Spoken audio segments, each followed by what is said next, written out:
lot of specific work over the last year and a half in a study where we worked with many of the leading flux and paste manufacturers who came to us as we were talking with them that they get asked what chemistry on the bench will clean their flux or paste or whatever that's on their board.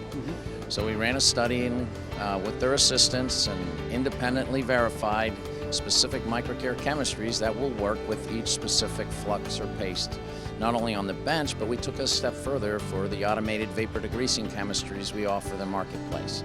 So now, working with us, regardless of what you're using, grade specific, we have some choices for you that'll make it easier for our customers to validate their process.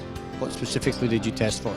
Well, we specifically tested is how clean is it after we run it through the cycle. You know, we use the trigger grip where we can wet, scrub, rinse, and dry, and then of course a vapor degreaser. We verified it to the IP standard 610, a lot of visual inspection, as well as doing ionic testing on it.